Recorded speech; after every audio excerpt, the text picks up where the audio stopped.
Vijayawada metro project విషయంలో August 20లో వరుసగా కీలక పరిణామాలు చోటు చేసుకుంటున్నాయి. ప్రస్తుతం ప్రాజెక్టు కేవలం ప్రతిపాదన దశలో కాకుండా భూసేకరణ, సోషల్ ఇంపాక్ట్ అసెస్మెంట్, కేంద్ర ఆర్థిక మళ్లింపు వంటి కీలక దశకు చేరుకుంది. తాజాగా విజయవాడ మెట్రోకు సంబంధించిన సమగ్ర ప్రాజెక్టు నివేదిక కేంద్ర స్థాయిలో ఆర్థిక మళ్లింపుకు వెళ్ళింది. అంటే ప్రాజెక్టుకు ఎంత ఖర్చు అవుతుంది, నిధులు ఎలా సమకూర్చాలి, ప్రాజెక్టు ఆర్థికంగా ఎంతవరకు సాధ్యమవుతుంది అనే అంశాలపై కేంద్రం పరిశీలించే దశకు చేరుకుంది. తొలి దశలో విజయవాడలో మొత్తం 38.4 కిలోమీటర్ల మెట్రో మార్గాన్ని ప్రతిపాదించారు. అందులో 2 కారిడార్లున్నాయి. విజయవాడ మెట్రో తొలి దశకు సుమారు 10,000 నుంచి 11,000 కోట్లకు పైగా అవుతుందని వివిధ నివేదికల్లో అంచనా వేశారు. తాజా నివేదికల్లో విజయవాడ తొలి దశకు సుమారు 10,118 కోట్లు అని పేర్కొన్నారు.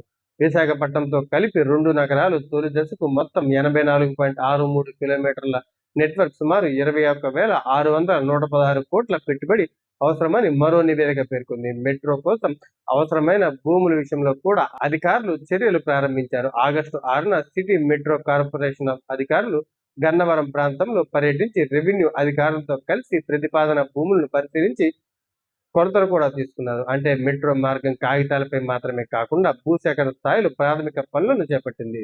భూసేకరణకు ముందు మరో ముఖ్యమైన ప్రక్రియ అయిన సోషల్ ఇంపాక్ట్ అసెస్మెంట్ కూడా ప్రారంభమైంది. ఈ సర్వేను ఏఎస్సిఐ, ఏపీ మెట్రో కార్పొరేషన్ మరియు రెవెన్యూ, భూసేకరణ, మున్సిపల్ శాఖల అధికారులు సహకారంతో నిర్వహిస్తుంది. మెట్రో కోసం భూమిని తీసుకుంటే ఏ కుటుంబాలు, వ్యాపార సంస్థలు లేదా ఇతర ఆస్తులపై ప్రభావం పడుతుందో పరిశీలిస్తారు. ప్రస్తుత ప్రభావిత కుటుంబాలు సంస్థలతో మాట్లాడి వారి అభిప్రాయాలను కూడా పరిగణలోకి తీసుకోనున్నారు.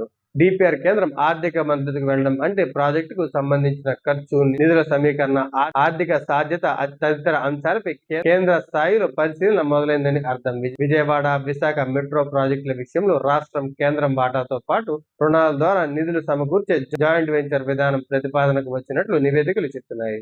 విజయవాడలో ట్రాఫిక్ సమస్యలు రోజు రోజుకి పెరిగిపోతున్నాయి. గన్నవరం, విజయవాడ, పెనమలూరు ప్రాంతాల్లో రోడ్డుపై ఒత్తిడి ఎక్కువగా ఉంటుంది. మెట్రో అందుబాటులోకి వస్తే ట్రాఫిక్ రద్దీ తగ్గే అవకాశం ఉంటుంది. వేగవంతమైన ప్రజా రవాణా, గన్నవరం విమానాశ్రయానికి మెరుగైన కనెక్టివిటీ, నగర విస్తరణ, ప్రయాణ సమయం తగ్గుతుంది.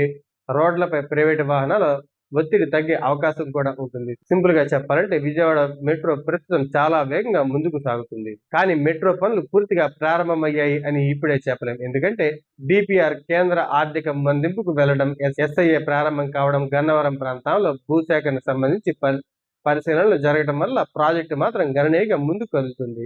విజయవాడ మెట్రో కళ సాకారం దిశగా ఇప్పుడు కాగితాల దశ నుంచి భూసేకరణ స్థాయి ప్రక్రియల వైపు అడుగులు పడుతున్నాయి. కేంద్ర ఆర్థిక మళ్లింపు, భూసేకరణకు సంబంధించి తదుపరి అనుమతులు పూర్తయితే నిర్మాణ దశకు వెళ్లే మార్గం మరింత స్పష్టమవుతుంది.